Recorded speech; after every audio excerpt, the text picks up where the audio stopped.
अस्सलाम वालेकुम, this is Tanveer और ये हमारी 7th वीडियो है वीएसएम मेथोडोलॉजी की, जिसके अंदर हम सीखेंगे what are strong holders and what are weak holders.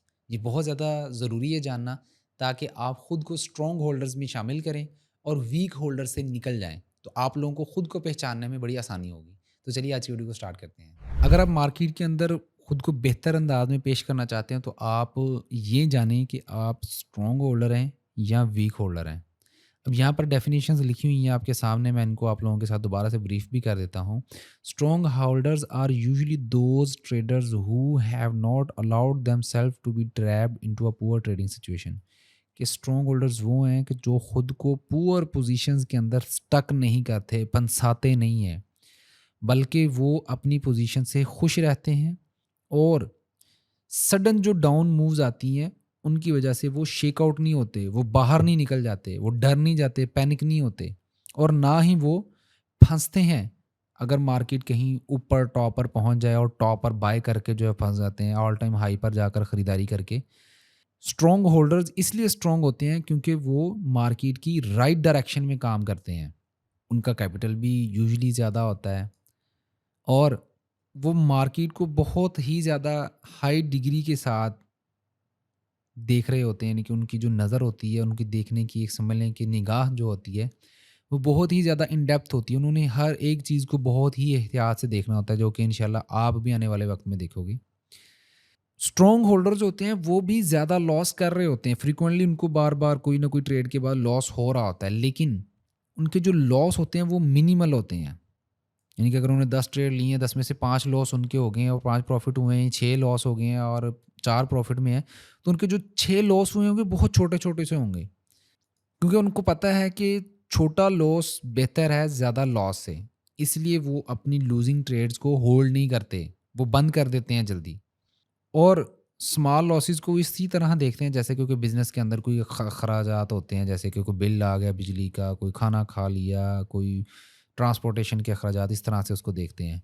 और स्ट्रॉन्ग होल्डर्स आप ये भी समझ लें कि हो सकता है जैसे मैंने पहले बताया कि वो ज़्यादा लॉस कर रहे हों as compare to winning trade से, यानी कि 10 में से 4 ट्रेड्स उनकी प्रॉफिट में जाएँ, 6 ट्रेड्स उनकी अगर नुकसान में जाएँ, लेकिन वो ओवरऑल प्रॉफिट में ही रहते हैं क्योंकि उनकी प्रॉफिटेबिलिटी जो ट्रेड्स होती हैं प्रॉफिट की, उनका प्रॉफिट रेशो जो प्रॉफिट मार्जिन होता है वो ज़्यादा होता है as compare to losing trades.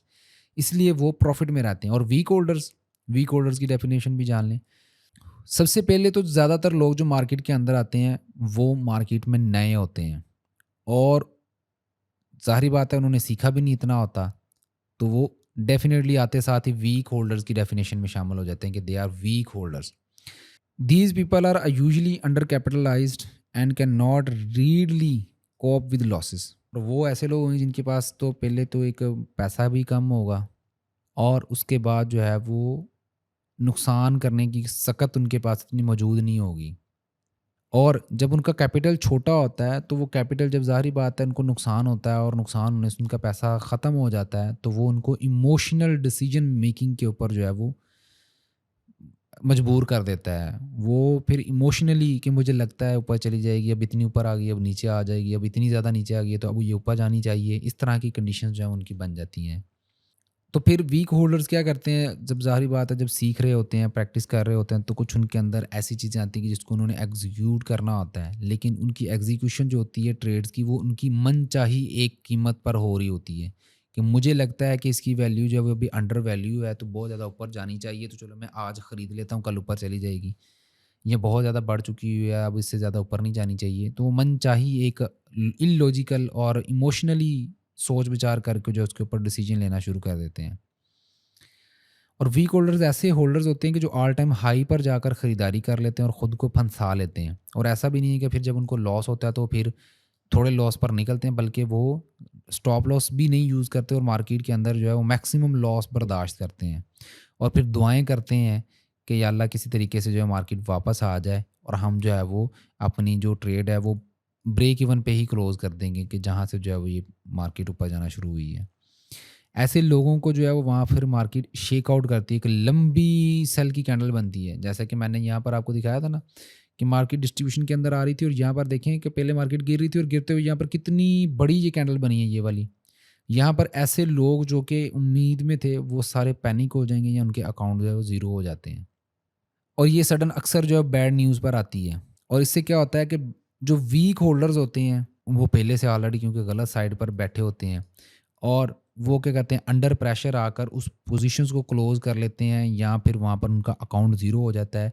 और ऐसी कंडीशन में क्या होता है, जो स्ट्रॉन्ग होल्डर्स हैं वो ख़रीद लेते हैं उनसे, सस्ते में ख़रीद लेते हैं, जिसको हम अकोमुलेशन कहते हैं। If we combine the concept of strong holders accumulating stock from weak holders prior to a bull market and distributing to potential weak holders to prior to a bear move।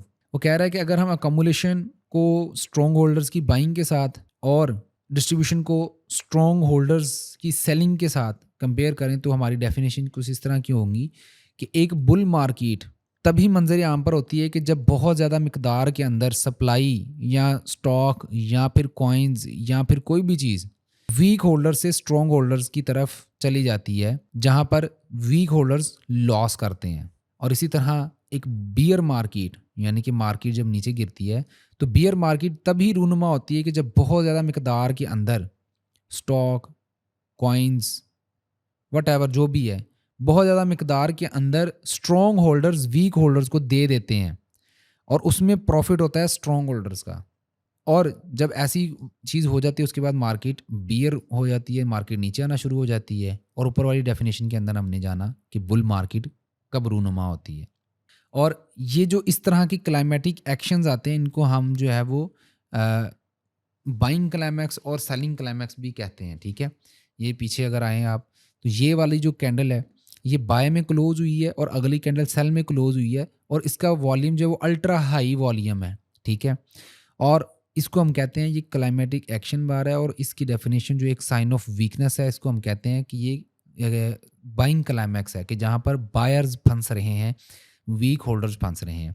हम आने वाली classes के अंदर जो है वो sign of weakness और sign of strength जो है उनको डिटेल के अंदर पढ़ेंगे, ठीक है। अभी अगर मैं नाम ले रहा हूँ तो आप इनको नोट करते जाएं और इंशाल्लाह आने वाले वक्तों में हम जो इनको डिटेल के अंदर समझेंगे, ठीक है। तो ये थी आज की क्लास, इंशाल्लाह नेक्स्ट क्लास में आपसे मुलाकात होगी।